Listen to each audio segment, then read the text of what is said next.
नमस्कार, स्वागत है आपका चर्चा द ट्रुथ में। मेरा नाम है नेहा शुक्ला और इस हफ्ते चर्चा द ट्रुथ का सफ़र बिहार की सच्चाई को जानने का हम शुरू कर रहे हैं। और बिहार में असल में इसलिए भी बहुत ज़्यादा महत्वपूर्ण राज्य हो जाता है क्योंकि यहाँ पे जातिगत जनगणना के जो आंकड़े सार्वजनिक किए गए हैं, इसने पूरे के पूरे जो भारत की राजनीति है उसमें ही एक बहुत बड़ी उथल पुथल पैदा कर दी है। और सीधी सीधी जो बात हो रही है अब ओबीसी के अधिकारों की बात हो रही है, या फिर जैसा कि कांग्रेस के नेता राहुल गांधी ने कहा है कि जिसकी जितनी आबादी उसकी उतनी हिस्सेदारी। आखिर इस नारे में कितनी सच्चाई है, क्योंकि इसका विरोध कांग्रेस के भीतर भी देखने को मिल रहा है। अभिषेक मनु सिंघवी जो है उन्होंने कहा है कि ये जो है ये सही जो है नहीं कहा जा सकता, क्योंकि इसमें भी बहुत ज़्यादा जो है जटिलताएं हैं। और समझेंगे, पटना से हमारे साथ वरिष्ठ पत्रकार जुड़ रहे हैं, स्वतंत्र पत्रकार हेमंत कुमार हैं।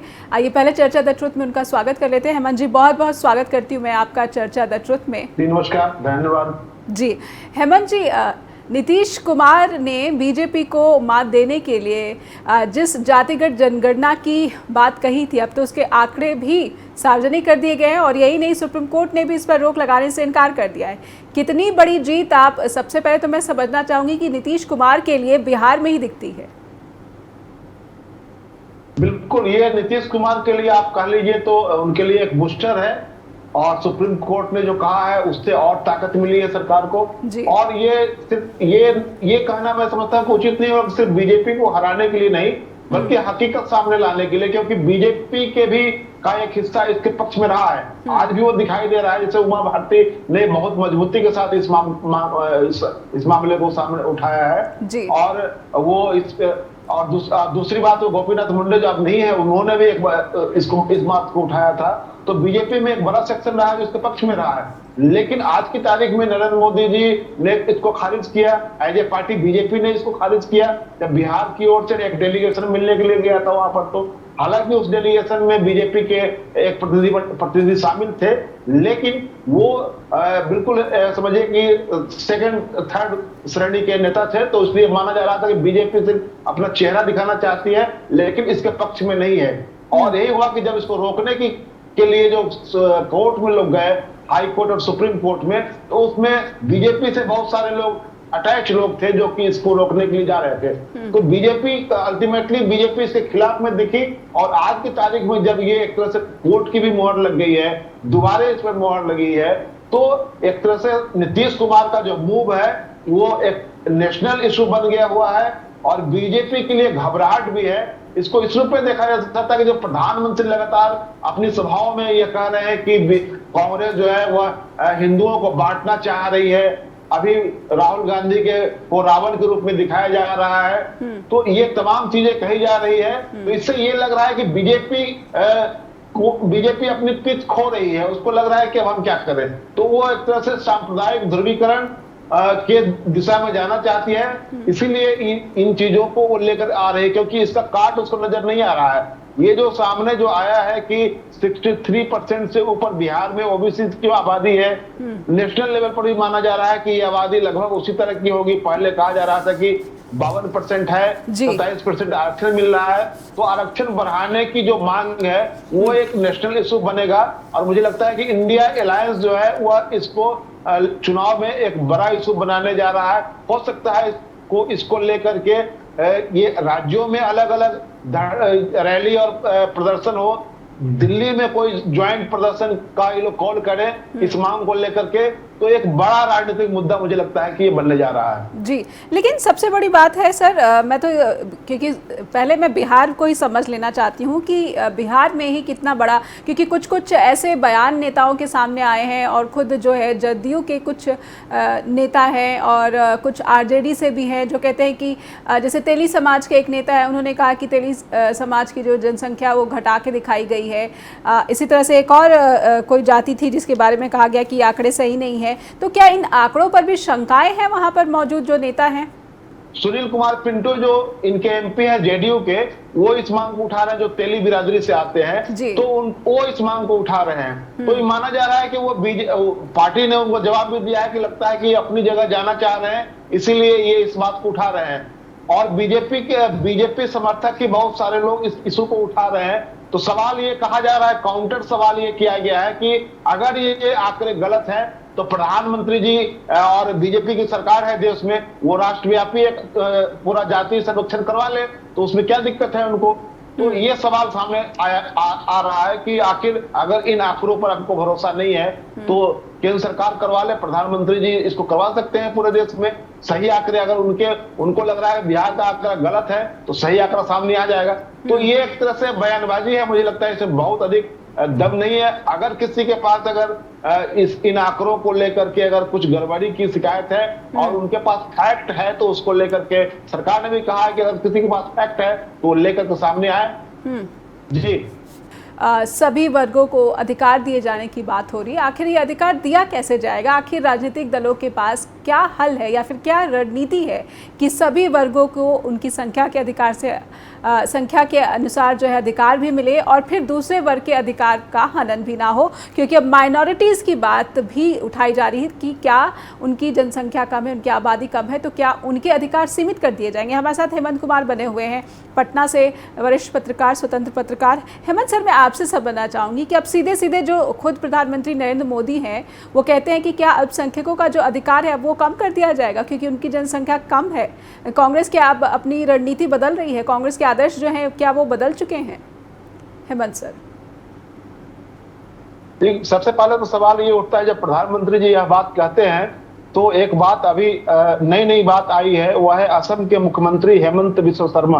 उन्होंने क्या कहा है कि हमारी पार्टी को अगले 10 सालों तक मियां भाइयों के वोट की जरूरत नहीं है। आप समझ लीजिए कि उनकी पार्टी का एक मुख्यमंत्री जो इस लोकतांत्रिक प्रणाली में चुन करके आया हुआ है, वह एक समुदाय विशेष के बारे में कहता है कि उनके वोट की जरूरत हमारी पार्टी को 10 सालों तक नहीं है और उसकी कोई आलोचना नहीं करता है। तो आप समझ लीजिए कि ये किस तरह की बाउंड्री तैयार करना चाहते हैं। एक तरफ आप कहते हैं कि क्या अल्पसंख्यकों को अधिकार नहीं मिलेगा, दूसरी तरफ आपके मुख्यमंत्री कहते हैं, एक मुख्यमंत्री कहते हैं कि हमको उनके वोट की जरूरत नहीं है। तो असल में वह एक झूठ, मुझे लगता है कि एक चुनावी चिंता प्रधानमंत्री जी जाहिर कर रहे हैं। वो चिंता ज्यादा उसमें दम नहीं है, क्योंकि यूपी के चुनाव में यूपी में भी बनाम 20 का नारा दिया गया था, तो 80 बनाम 20 का नारा भी इसी पार्टी ने दिया था। तो इससे ये लगता है कि इनके सामने माइनॉरिटीज का राइट्स को प्रोटेक्ट करना, उसको इनहांस करना बहुत बड़ा इशू नहीं है। ये जस्ट एक तरह से चुनावी जुमला है और माइनॉरिटी के खिलाफ एक तरह से जाते हुए दिखाई देते हैं मुझे। जी हेमंत जी, जहाँ तक मेरी समझ है बिहार को लेकर, बिहार एक ऐसा प्रदेश है जहाँ पर जातिगत जागरूकता जो है वो बहुत ज़्यादा है। अब ये जो आंकड़े सामने आ गए हैं तो तमाम जो जातियाँ हैं इनमें किस तरह की हलचल देखने को मिल रही है? क्योंकि अगर मैं बिहार की सत्ता को देखूं तो लगभग 33 सालों से ओबीसी वर्ग का ही सत्ता पे दबदबा रहा, उससे पहले सवर्णों का दबदबा रहा।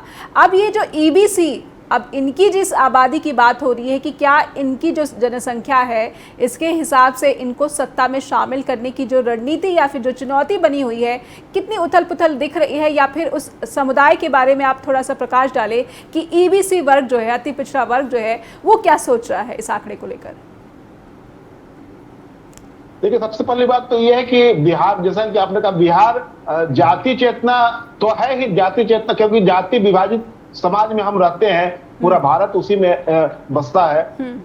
सॉरी, तो वो जाति चेतना तो लोगों में है, लेकिन उससे ज्यादा एक लोकतांत्रिक चेतना बिहार में अधिक है, जो लोगों को लोकतंत्र के प्रति ज्यादा झुकाव बिहार रखता है।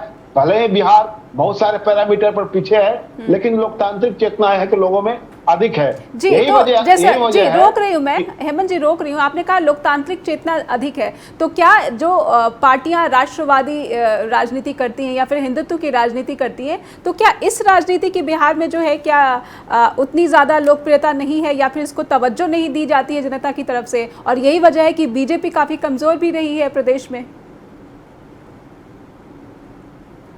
राष्ट्रवादी या कहिए कि हिंदूवादी जो इनकी जो राजनीति है बीजेपी की, वो बिहार के मन मिजाज के हिसाब से वो सूट नहीं करता है। इसलिए मैं कहता हूँ बिहार एक समावेशी समाज है, इंक्लूसिव सोसाइटी है, और बिहार एक लोकतांत्रिक चेतना वाला समाज है जिसमें लोकतंत्र के प्रति ज्यादा आग्रही है। तो इसलिए यहाँ डिविसिव जो पॉलिटिक्स है, जो डिवीजन करने वाले, विभाजन करने राजनीति है, वो राजनीति ज्यादा यहाँ सूट नहीं करती है। फिर भी नीतीश जी के इतने साथ रहने के कारण, लगभग 14-15 सालों तक उनके साथ सत्ता में रहने के कारण बीजेपी को यहाँ अपने पांव फैलाने के बहुत अवसर मिले और बीजेपी एक मजबूती बिहार में उसने हासिल की।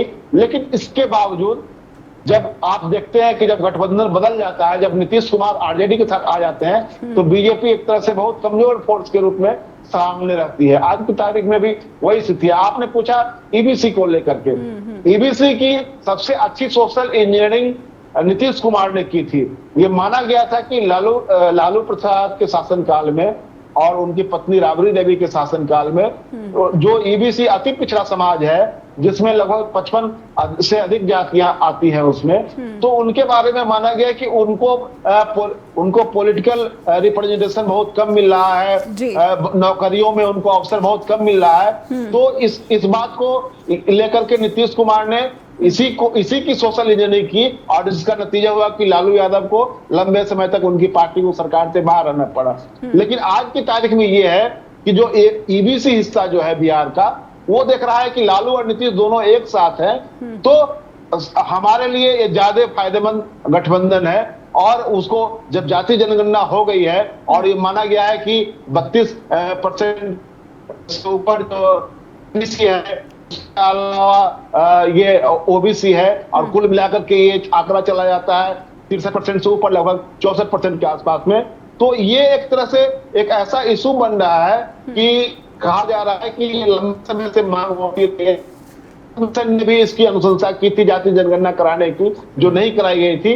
तो एक मंडल 2 के रूप में एक इमरजेंस हो रहा है पूरे जाति जनगणना के बाद। एक नया मंडल 2 दिखाई दे रहा है और देश में और आगे बढ़ेगा, क्योंकि देश की एक बड़ी पार्टी कांग्रेस ने इसको एक तरह से अपना इशू बना लिया है, इसको अपना कोर इशू बनाया है।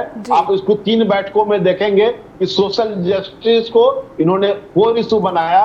वो जयपुर से छत्तीसगढ़ से जयपुर छत्तीसगढ़ और उसके बाद हैदराबाद की जो वर्किंग कमेटी की जो मीटिंग हुई थी कांग्रेस की वहां, तो ये एक तरह से नेशनल इशू बनने जा रहा है। जी और मध्य प्रदेश में भी इस बात का ऐलान कांग्रेस कर चुकी है। लेकिन हेमंत जी, मैं मनोज झा को सुन रही थी कि उन्होंने जातिगत जनगणना पर जो एक स्टेटमेंट दिया कि इसे जो तमाम जो जातियां हैं वो ऐसा ना ले कि उनकी अगर आबादी कम है तो उनके अधिकार सीमित कर दिए जाएंगे, ये समाज के सभी वर्गों के अधिकारों की बात है। तो क्या ये जन भावना देखने को मिल रही है या फिर कई आबादियाँ, क्योंकि ऐसा भी सामने आया, जैसे कि आपने तेली समाज के नेता की बात कही, पिंटू जी की बात कही कि वो नाराज़ हैं, तो क्या ये जन चेतना या फिर ये जन भावना जागरूकता लाने में जो मौजूदा गठबंधन है ये कहीं ना कहीं प्रयास कर रही है कि जो भी मान लीजिए कि सवर्ण ही वर्ग क्यों ना हो, कि क्या उनमें बहुत ज़्यादा द्वेष तो पैदा नहीं हो गया है? क्योंकि बात सीधे सीधे इंडिया गठबंधन की भी है कि वो बीजेपी के मुकाबले कितनी ज़्यादा मजबूत हो रही है, ना सिर्फ बिहार में बल्कि पूरे के पूरे भारत की बात की तरफ मैं समझना चाहती हूँ। हेमंत जी, देखिए, सबसे बड़ी बात है न्याय जी की बिहार में जो ये जाति जनगणना का जब आंकड़े जब सामने आए, तो ये किसी समुदाय, किसी जाति विशेष का हक अधिकार कम हो जाएगा ऐसा तो है नहीं। ये एक तरह से रिप्रेजेंटेशन का मामला है, चाहे नौकरियों में हो या पॉलिटिकल रिप्रेजेंटेशन का। खास करके नौकरियों का सवाल आज की तारीख में है। आज की तारीख में कोई भी बिरादरी, कोई भी जाति नहीं बची है जो आरक्षण की श्रेणी में नहीं है।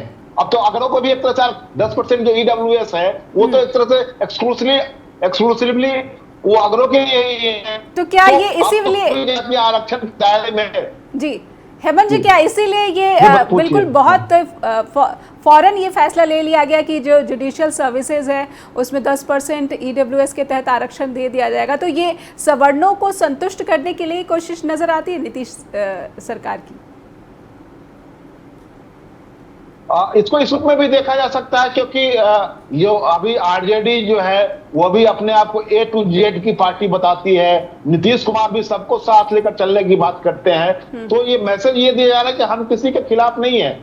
हम जिसको जो ये जो फार्मूला है कि जिसकी जितनी संख्या भारी उसको उसकी उतनी हिस्सेदारी, तो ये जो नारा है, तो ये इसमें एक तरह से एक कॉन्सेप्ट भी है इसके साथ कि जो जैसा है उसको उसकी हिस्सेदारी आप दीजिए।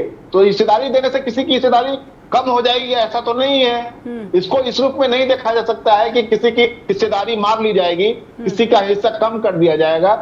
जो आरक्षण आप दे रहे हैं वो उसकी आबादी के हिसाब से देंगे। और दुनिया भर में ये फार्मूला है जो जिसको एफर्मेटिव एक्शन कहते हैं। तो किसी अमेरिका में भी ये है कि आप जब एफर्मेटिव एक्शन के तहत क्या करते हैं, आप उनकी आबादी के हिसाब से ही तो करते हैं। तो वो तो फार्मूला दुनिया के किसी भी मुल्क में आजमाया जाता है, उसी फार्मूले पर वो चलता है, आरक्षण का जो फार्मूला है। जी, योगेंद्र यादव जैसा मैंने नाम लिया है हेमंत जी, उन्होंने कहा है कि ये समाज में जो विषमताएं हैं उस पर कोई जो है कोई ठोस स्पष्टता नहीं है इन आंकड़ों में, सिर्फ और सिर्फ संख्या की बात कही गई है। तो जो सामाजिक विषमताएं दूर कैसे होंगी, और सिर्फ अगर जनसंख्या या फिर संख्या का ही यहाँ पर विवरण दिया गया है, लेकिन वो शिक्षित कितना है, उसके पास रोजगार है तो वो किस तरह का रोजगार है, या फिर उसके पास जो धन संपदा है वो किस तरह का है, ये सब जो पैमाने हैं किसी भी समाज को समझने के लिए कि उसको किस चीज़ की आवश्यकता है और उस चीज़ पर उस क्षेत्र में जो है ज़्यादा काम किए जाने की ज़रूरत है। जैसे मसलन किसी जाति में अशिक्षित लोग ज़्यादा हैं और अगर शिक्षा की वहाँ पर ज़रूरत है तो फिर उसी हिसाब से इन्वेस्टमेंट या फिर उसी हिसाब से जो आरक्षण है या फिर नीति निर्धारण भी किया जा सकेगा। हेमंत जी, आप भी मानते हैं कि इस तरह की विषमताएं जो सामने आनी चाहिए थी वो इन आंकड़ों से नदारद हैं? नेहा जी, जब योगेंद्र यादव जी ने ये बात कही थी उस समय वो जातिगत आंकड़े सार्वजनिक किए गए थे, उसी दिन की बात मैं समझता हूँ, शायद उसी दिन उन्होंने कहा था। ये जो आंकड़े जो है, जो आर्थिक स्थितियों का आकलन जो है, वो आंकड़े आने वाले हैं जो उसी दिन कहा गया था कि अभी उसमें 1 महीने का वक्त लगेगा। अच्छा। और मुख्यमंत्री ने उसका ऐलान भी किया था वो, क्योंकि इसमें जाति और आर्थिक दोनों सर्वेक्षण हुआ है और उसमें सब अलग अलग पैरामीटर है, जिसमें कि आपके पास आप कैसे घर में रहते हैं, पक्का घर है या आप फूस के घर में रहते हैं, आपके पास गाड़ी है तो चार चक्का है या 2 चक्का वाली गाड़ी है, आपके घर में कितने लोग नौकरी करते हैं, सरकारी नौकरी है या प्राइवेट जॉब करते हैं, तो ये सारे सब उसमें है। तो योगेंद्र यादव ने जब सवाल उठाया था, मुझे लगता है कि शायद उस समय इनको ये जानकारी नहीं थी और ये सिर्फ एक हिस्सा आया है जाति जनगणना का।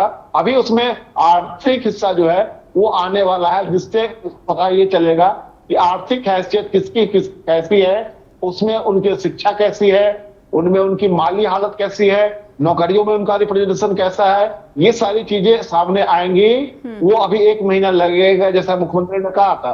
तो ये एक बहुत बड़ी नहीं है, लेकिन हाँ ये है कि इसी के जरिए आप चीजों को समझेंगे कि हमने जिन जातियों के आंकड़े हासिल किए हैं उन जातियों में शिक्षा कैसी है, और उन जातियों में ये जेंडर का क्या ये इक्वेशन है, उनके घर में बाल बच्चे किस तरह के, लड़के कितना है लड़की कितना है, पढ़ाई लिखाई क्या है, उनका हेल्थ का ये क्या है। तो तमाम चीजें उसमें जो पैरामीटर तय किए गए थे उसमें है। और इसी के ये सही बात है कि आप जब आरक्षण लागू करेंगे या जो मुफलिसी है उसको दूर करना चाहेंगे तो इन आंकड़ों की जरूरत होगी। और वो आंकड़े जैसा बिहार सरकार ने कहा है कि 1 महीने के बाद वो सारे आंकड़े हम सार्वजनिक करेंगे।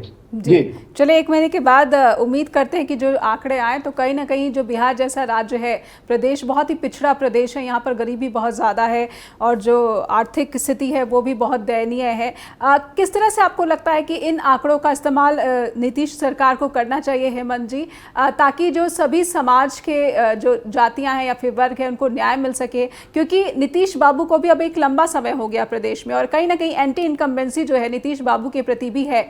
अब क्या आपको लगता है कि ये आंकड़े उनको दोबारा से एक मजबूत और एक सामाजिक नेता के तौर पर, एक जन नेता के तौर पर दोबारा से जो एस्टैब्लिश कर रहा है प्रदेश में, और कहीं ना कहीं जो उनकी प्रधानमंत्री बनने की जो ख्वाहिश है वो इससे कितनी ज्यादा मजबूत होती नजर आ रही है? नीतीश जी के साथ एक तरह से उनके साथ ये एक आप कह लीजिए संयोग ऐसा होता है कि जब एंटी इनकम्बेंसी ज्यादा होती है तो उनको कुछ ऐसा साझेदार मिल जाता है जो कि उनका नैया पार लगा ले जाता है। 2015 को आपने देखा कि 2015 में वो बीजेपी को छोड़ करके और आरजेडी के साथ आ गए थे, महागठबंधन उसी समय बना था और उसमें भी उन्होंने बीजेपी को समझिए कि किनारे लगा दिया और फिर सरकार उनकी बन गई। 2020 में उनकी स्थिति बहुत ही गड़बड़ थी। और जाहिर बात है कि वो तो वो सब लोगों ने सुना कि उन्होंने कहा था कि मैं मुख्यमंत्री अब नहीं बनना चाहता हूँ, क्योंकि उनकी पार्टी बिल्कुल 42 पर आकर सिमट गई थी। लेकिन संजोग ऐसा था, उसको परिस्थितियों, उस समय कहा गया था कि नीतीश कुमार परिस्थितियों के मुख्यमंत्री हैं। तो ये तो अलग बात है कि उससे वो कैसे परिस्थितियों में अपने आप को ढाल लेते हैं। और इस बार भी उनके साथ एंटी इनकम्बेंसी जो रही सही थी, वो दूसरे तरह से मुझे लगता है कि जो जाति जनगणना के जो आंकड़े आए हैं उसके बाद, और जाति जनगणना की जो रिपोर्ट आई है, उसने नीतीश कुमार को एक तरह से हीरो बना दिया है। और वो इंडिया इसको एक तरह से इशू बना रहा है कि देखिए हमारे एक पार्टनर ने अपने स्टेट में, अपने रूरल स्टेट में इसको कर लिया और आप नहीं कराना चाहते हैं, आप आंकड़ों को छिपाना चाहते हैं। तो नीतीश कुमार के साथ जो एंटी इनकम्बेंसी है वो उसको एक तरह से ढाल मिल गया है, ये जाति सर्वेक्षण के जो आंकड़े हैं। और निश्चित रूप से उनके खिलाफ जो नाराजगी जाहिर है, जो आप इतने लंबे समय से मुख्यमंत्री हैं, सरकार चला रहे हैं, तो नाराजगी वाजिब है, उसमें कोई गुरेज नहीं है। लेकिन ये मामला उनको एक तरह से नई संजीवनी दे रहा है। और एंटी इनकम्बेंसी तो वो तो एक ट्रूथ है, लेकिन मुझे लगता है कि इससे उनको बचाव एक मिलता हुआ दिख रहा है मुझे। जी जी। और जहां तक प्रश्न है प्रधानमंत्री बनने की बात, तो नीतीश बाबू की वहाँ पर क्या परिस्थितियाँ नज़र आ रही हैं? बिहार में जो है वो जनता के तरफ से कितनी जो है उनको जन समर्थन हासिल हो रही है, या फिर जो राजनीतिक गठजोड़ है या फिर जो राजनीतिक कैलकुलेशन है उसमें कहाँ से फिट होते या फिर मजबूत होते नज़र आ रहे हैं आपकी नज़रिए से? देखिए, ये नीतीश कुमार निश्चित रूप से उनको बीजेपी तक के लोग कहते रहे कि ये नीतीश कुमार जो है पीएम मटेरियल हैं। जो आज उनके खिलाफ है बीजेपी के लोगों ने भी कई बार कहा, उसमें एक उप मुख्यमंत्री रहे हैं बिहार के सुशील कुमार मोदी, उन्होंने कहा था कि नीतीश कुमार पीएम मटेरियल हैं। तो बीजेपी के लोग ये मानते रहे। लेकिन मैं समझता हूं कि अभी जो स्थिति है उसमें ये जो विपक्षी दलों को एकजुट करने की जो मुहिम शुरू हुई, जिसको नीतीश कुमार जिसकी अगुवाई कर रहे थे और कांग्रेस को उसका समर्थन प्राप्त था, तो वो जो विपक्षी दलों की जो मुहिम शुरू हुई एकजुट करने की, पटना में मीटिंग हुई, उसके बाद कर्नाटका में मीटिंग हुई, उसके बाद मुंबई में मीटिंग हुई। तो ये आप देखेंगे कि ये जो पूरा जो ग्रोथ है इस मुहिम का और इंडिया अलायंस का गठन जो हुआ, तो उसमें प्रधानमंत्री वाला मुद्दा जो है वो कोई मुद्दा नहीं बन पाया। तो ये अंडर करेंट है, ये प्रधानमंत्री बहुत बड़ा मुद्दा इंडिया अलायंस के लिए नहीं है। इंडिया अलायंस के लिए बहुत बड़ा मुद्दा है कि नरेंद्र मोदी जी को सत्ता से बाहर करना है, बीजेपी को सत्ता से बाहर करना है। तो इस वजह से मुझे लग रहा है कि ये बहुत बड़ा इशू जनता के बीच में भी अब नहीं है कि कौन प्रधानमंत्री बनेगा। ये जो आप बीजेपी के समर्थक हैं वो तो कहते हैं कि नरेंद्र मोदी जी का कोई मुकाबला नहीं है, उनका कोई विकल्प नहीं है। लेकिन इधर जो बीजेपी का जो विरोधी पक्ष है उसमें आप देखेंगे कि प्रधानमंत्री कौन बनेगा, इस बात पर बहुत डिबेट होते हुए मैं नहीं देखता हूं। ये डिस्कोर्स का विषय अब नहीं रह गया है। ये हुआ है जो पूरा विपक्षी मुहिम जो है उसने इस मामले को कारपेट के नीचे डाल दिया हुआ है। ये सिर्फ टारगेट नरेंद्र मोदी है और प्रधानमंत्री कौन बनेगा ये बहुत बड़ा इशू नहीं है। इसीलिए इस इशू को जब तक बीजेपी चाह रही थी कि कहा जा रहा था कि कौन चेहरा है, कौन चेहरा बनेगा, नीतीश कुमार को नहीं बनाया जाएगा, अब ये चीजें बीजेपी भी बोलना बंद कर दी है, क्योंकि ये इशू नहीं बन पा रहा है कि प्रधानमंत्री कौन बनेगा। यह कहा जा रहा है कि there is so many stars, तो हमारे पास कई तरह के स्टार हैं, इसलिए आप प्रधानमंत्री का सवाल नहीं है कि कौन बनेगा, जब मौका आएगा तो कोई भी बन जाएगा। तो ये मामला मुझे लगता है कि यहाँ प्रधानमंत्री कौन बनेगा ये बहुत बड़ा इशू नहीं है, क्योंकि विपक्षी दलों ने इस इशू को कारपेट के नीचे डाल करके, क्योंकि एक झगड़े का विषय बन सकता था, इसलिए इसको ठंडे बस्ते में डाल दिया कि इस पर हम लोग को बातचीत न करनी है, ना मीडिया में ये डिस्कोर्स बनने देना है। इसलिए मीडिया और बीजेपी चाह करके भी इसको डिस्कोर्स नहीं बना पाए कि प्रधानमंत्री कौन होगा विपक्ष का। ये कहा गया कि नरेंद्र मोदी जी को हटाना है और जब प्रधानमंत्री तय करना होगा तो तय कर लिया जाएगा। जी बिल्कुल बिल्कुल। हेमंत जी, एक सवाल ये भी कि जैसे ही जातिगत जनगणना सार्वजनिक किया गया बिहार में, तो राहुल गांधी उन सबसे पहले नेताओं में शामिल थे जिन्होंने इसे लेकर टिप्पणी की। उन्होंने कहा कि जिसकी जितनी आबादी उतनी उसकी हिस्सेदारी। राहुल गांधी की लोकप्रियता को अगर मैं बिहार की जनता के नज़रिए से समझने की कोशिश करूं तो आप किस तरह से देखते हैं जब बात नरेंद्र मोदी की आती है और जब बात राहुल गांधी की आती है? और लोकसभा के परिदृश्य से अगर मैं समझना चाहूँ तो बिहार में राहुल गांधी कहाँ खड़े नजर आते हैं? देखिए, एक बात नेहा जी, ये साफ साफ अब ये सामने आ रही है कि राहुल गांधी को बीजेपी जितना अंडर एस्टिमेट करना चाह रही थी, वो उनकी भारत जोड़ो यात्रा के बाद बीजेपी के लिए खुल लगा कि राहुल गांधी हमारे लिए चुनौती बनते जा रहे हैं। तो इसलिए कभी पप्पू से शुरू करके आज वो रावण तक पहुंच गए हैं। तो ये जो है, तो रावण के बारे में आपका कह लीजिए खलनायक पात्र भरे हैं भारतीय मिथक में, लेकिन उनके बारे में बहुत ज्ञानी, बलशाली और बहुत युद्ध कौशल जानने वाला व्यक्ति के रूप में जाना जाता है। तो आपको जरूरत आ पड़ी है को, तो ये राहुल गांधी की आप एक तरह से भले ही आप उनकी आलोचना कर रहे हैं कि ये अहंकारी हैं और लेकिन राहुल गांधी की ताकत को आप कबूल कर रहे हैं। आप अगर रावण की लेकर उनको आ रहे हैं तो बिहार ही नहीं बल्कि कई और प्रदेशों की बात मैं करूं तो खास करके बिहार में राहुल गांधी को लेकर के एक पॉजिटिव ये है, चर्चा है।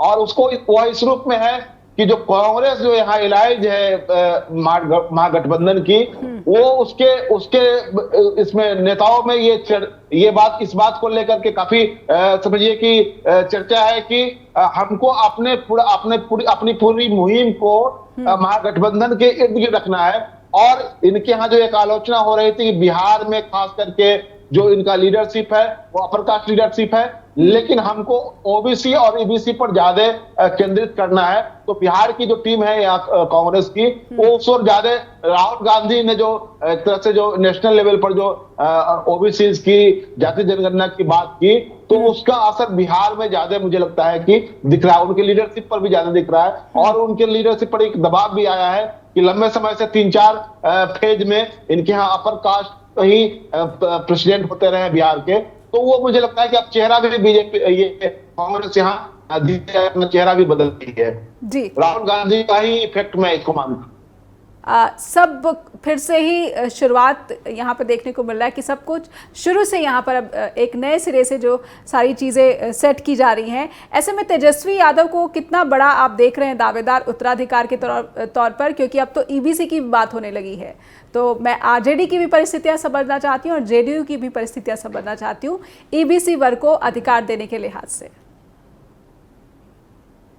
देखिए, नीतीश कुमार जब ये गठबंधन दूसरी बार जब गठबंधन में आए, महागठबंधन में आरजेडी के साथ महागठबंधन किया उन्होंने, तो ये उस समय ये तय हो गया था कि अगले मुख्यमंत्री के रूप में ये तेजस्वी यादव ही फेस होंगे। और इसको लेकर मुझे लगता है कि बहुत अधिक ये नहीं थी मर्मणिंग पार्टी में, लेकिन एक हिस्सा था जिसमें कि बड़ा नाम एक आरसीपी का था, जो आज की तारीख में वो बीजेपी में चले गए हुए हैं, बीजेपी में वो शामिल हो गए हैं। तो पार्टी के एक हिस्से इस बात को लेकर के नाराजगी भी आप कह लीजिए थी कि नहीं, हम तेजस्वी को मुख्यमंत्री के रूप में कबूल नहीं करेंगे। लेकिन ये संभव इसलिए नहीं था कि एक तो आरजेडी बड़ी पार्टी थी और दूसरी बात नीतीश कुमार भी एक तरह से अपने जीवन के पॉलिटिकल रियलाइजेशन की ओर जा रहे हैं। उनको ये लगता है कि ये हम अपनी जो विरासत है उसको तेजस्वी यादव को ही सौंपे। ये इसलिए है कि जो बीजेपी के साथ जो उनका रियलाइजेशन जो हुआ पिछले 14-15 सालों में, तो उनको लगा कि इतने लंबे संश्रय के बावजूद, लंबा और अरसा उनके साथ बिताने के बावजूद उनकी कोशिश ये रही बीजेपी की कि हमारी पूरी राजनीति को समाप्त कर दिया जाए, जैसा कि 2020 में हुआ। तो नीतीश कुमार के सामने ये लगा कि बीजेपी हमारी विरासत को, हमारी राजनीतिक विरासत को ही खत्म कर देना चाहती है।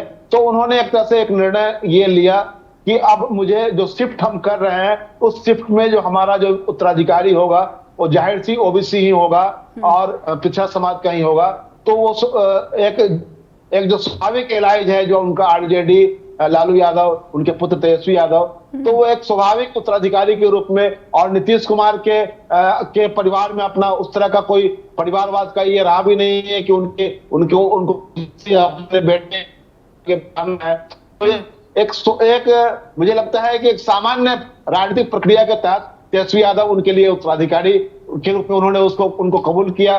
अब ये रही बात की आगे जो समय आने वाला है उसमें तेजस्वी यादव का भविष्य क्या होगा, तो मैं समझता हूं कि 2020 के बिहार विधानसभा चुनाव में तेजस्वी की ताकत को बिहार ने देखा था, और ये अलग बात है कि उस समय इनकी सरकार नहीं बन पाई थी, बहुमत से बहुत कम गए थे, और उसके माना गया कि सीटों के वितरण में जो गड़बड़ी हुई थी, अगर वह नहीं हुआ रहता तो ये महागठबंधन यानी कि तेजस्वी यादव के नेतृत्व में उसमें सरकार बन गई होती। तो अब तो स्थितियां और ज्यादा बेहतर मानी जा रही है, साथ हैं और ईबीसी की सोशल इंजीनियरिंग के का उनको चैंपियन माना जाता है, जिन्होंने जातियों की इंजीनियरिंग करने में बहुत कामयाबी हासिल की। बिहार की सत्ता भी उसी बदौलत उन्होंने हासिल की, लालू यादव को ये सत्ता के सीन से बाहर किया। तो मुझे लगता है कि आज की तारीख में नीतीश कुमार अगर साथ में है, और दूसरी बात कि इस महागठबंधन में लेफ्ट पार्टियां साथ हैं जिसमें कि सीपीआईएमएल है, सीपीएम है, सीपीआई है, तो इससे इसका एक तरह से इसकी विश्वसनीयता भी काफी बढ़ जाती है। तो ये एक तरह से एक ऐसा जोर है जिससे ये लगता है कि आगे आने वाले समय में ये मजबूत चुनौती बीजेपी के लिए है, और इस चुनौती को पार पाना बीजेपी के लिए मुश्किल होगा। तो मुझे लगता है कि तेजस्वी यादव का भी जो प्रभाव था 2020 में, उसमें इजाफा ही हुआ है, उसमें कमी मुझे लगता है कि नहीं दिखाई दे रहा है। जी, ऐसे में अगर उनकी लोकप्रियता या फिर उनका जो कद है वो पहले से बढ़ गया है, ऐसे में जो एक लैंड फॉर जॉब स्कैम जो है और उसका जो शिकंजा है तेजस्वी यादव पर भी कसता नजर आ रहा है, और इसमें कोई दो राय नहीं होगी कि हम बहुत ही कुछ दिनों में, चंद दिनों में देखें कि एक बार फिर से जो है तेजस्वी जो है उन पर छापे पड़ रहे हैं, या फिर उन्हें समन भेजा जा रहा है, या फिर वो गिरफ्तार भी हो सकते हैं। इसकी कितनी संभावना आपको दिखती है वहां पर, और अगर ऐसा होता है तो फिर बिहार की सियासत या फिर इंडिया गठबंधन कितना बड़ा नुकसान, कितना बड़ा फेरबदल देख सकते हैं? देखिए, एक चीज तो साफ हो गई है कि जो ये लैंड फॉर जॉब स्कैम वाला जो है उसमें सब्सटेंशियल एविडेंस जो है आज 2004 का ये मामला है। अभी तक जो कुछ भी आया है, तेजस्वी यादव उस समय की उम्र क्या थी, उस समय वो उस बात को भी वो लेकर आते रहे कि हमारी उम्र उस समय क्या थी। दूसरी बात यह है कि जो कहा जा रहा था कि 1000 करोड़ का ये घोटाला है, आपको आज तक कोई ऐसा 1000 करोड़ आपने कई छापे मारे उसमें आपने निकाल करके सामने नहीं रखा। तो ये पब्लिक में ये एक तरह से गया हुआ है कि आप तमाम विरोधियों के खिलाफ आप कैसे ईडी, सीबीआई और आईटी का इस्तेमाल कर रहे हैं। तो मुझे लगता है करप्शन का बहुत बड़ा इशू बनने, कौन करप्ट है कौन ईमानदार है, मैं इसका सर्टिफिकेट नहीं दे रहा हूं, लेकिन ये मैं कह रहा हूं कि बीजेपी को अब ये कहने का, जब अजीत पवार प्रकरण महाराष्ट्र में हुआ उसके बाद से बीजेपी को यह कहने का अधिकार नहीं रह गया है कि करप्ट, आप किसी को कहिए करप्ट और उसके बारे में लोग समझ ले कि हाँ ये सही कह रहे हैं। क्योंकि अजीत पवार के बारे में 3 दिन पहले जो कहा गया और उसके बाद 3 दिन बाद जो हुआ, उनको आपने अपनी सरकार में शामिल किया, उप मुख्यमंत्री बनाया, उनको गार्जियन मिनिस्टर बना दिया पूरे का। तो ये आप उनकी शर्तों पर चल रहे हैं। तो आप जिनको कह रहे थे कि ये नेशनल करप्शन पार्टी है, एनसीपी को कह रहे थे कि ये 70,000 करोड़ का इन लोगों ने घोटाला कर रखा है, तो रातों रात तो सब घोटाले धुल गए। तो अब नेशनल डिस्कोर्स में करप्शन का इशू नहीं है, और ये माना जा रहा है संजय सिंह की गिरफ्तारी के बाद कि कई विपक्षी नेताओं की गिरफ्तारी हो सकती है, उसमें लालू यादव दोबारा जेल में जा सकते हैं, तेजस्वी यादव की भी गिरफ्तारी हो सकती है, उनके परिवार के और अन्य लोगों की गिरफ्तारी हो सकती है, नीतीश कुमार के खिलाफ भी कुछ फाइलें खोली जा सकती है। लेकिन मैं समझता हूं कि करप्शन इशू चुनाव का इशू नहीं बन सकता है, क्योंकि बीजेपी ने साबित कर दिया है कि उसके यहाँ जो आ जाएगा वो करप्शन मुक्त हो जाएगा, उसके वॉशिंग मशीन में वो धुल करके साफ सुथरा हो जाएगा। और जनता में ये मैसेज चला गया हुआ है कि ये करप्शन के चार्जेस, ये ईडी, सीबीआई के रेड ये जो है इसका बहुत अधिक पोटेंशियल असर दिखाई नहीं देता है। जी, यानी ये भी स्पष्ट है बिहार में कि अगर तेजस्वी कल को जेल जाते हैं तो इसका कुछ खास फायदा बीजेपी को नहीं पहुंचेगा, और ये आने वाले दिनों में स्पष्ट होगा कि ये जो कार्रवाई होती है तेजस्वी यादव के खिलाफ या फिर लालू परिवार के खिलाफ वो क्या रंग लेती हुई नजर आती है। लेकिन जाते जाते एक लाइन में मैं ये भी समझना चाहूँगी हेमंतजीत, हमने इतनी बिहार की बातें की, लेकिन एक सामाजिक न्याय की बात करने वाली भी सरकार अपने प्रदेश को अति पिछड़ा वर्ग की श्रेणी से निकाल पाने में नाकाम ही रही है, और सबसे बड़ा मूल कारण आप किसे मानते हैं, एक लाइन में, क्योंकि समय समाप्त हो गया है। सबसे बड़ा कारण जो है भूमि सुधार का नहीं होना। बंदोपाध्याय कमेटी नीतीश कुमार ने बनाई थी और उस कमेटी की रिपोर्ट ठंडे बस्ते में है, और एक पत्रकार के रूप में मेरा मानना है कि सामाजिक न्याय के 3 आधार हैं, शिक्षा और भूमि सुधार। ये बहुत जरूरी है। उस शिक्षा, रोजगार और भूमि सुधार ये आप नहीं करेंगे तो सामाजिक न्याय पूरा नहीं होगा।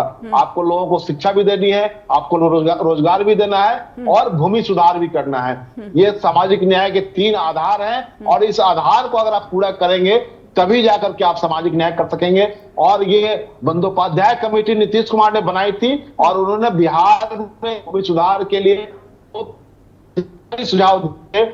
उन सुझावों को अगर लागू किया जाए तो बिहार में निश्चित रूप से बहुत बड़ा बदलाव आएगा, क्योंकि आज की तारीख में और बिहार सिर्फ एक राजनीतिक मॉडल नहीं बल्कि एक आदर्श जो है, आदर्श प्रदेश के रूप में अपने आप को स्थापित कर पाएगा, जो कि अब तक न लालू की सरकार ने किया, न नीतीश की सरकार ने किया, ना ही उनसे पहले जो सवर्णों की सरकार हुआ करती थी वो बिहार के लिए कर पाए। बहुत बहुत धन्यवाद करना चाहूंगी हेमंत जी, आपने अपना समय निकाला, चर्चा द ट्रुथ में शामिल हुए, बहुत बहुत आभार आपका। और अब मैं अपने थैंक यू जी, बहुत बहुत धन्यवाद फिर से आपका। दर्शकों से अनुरोध है कि आपको चर्चा द ट्रुथ का ये ताज़ा अंक कैसा लगा, अपना सुझाव हमें अवश्य भेजें info@justbroadcasting.com पर, और neha@justbroadcasting.com पर भी आपके फीडबैक का हमें इंतज़ार रहता है। अगले हफ्ते दोबारा होगी मुलाकात किसी विशेष विषय और विशेष अतिथि के साथ। अपना ख्याल रखिए, धन्यवाद।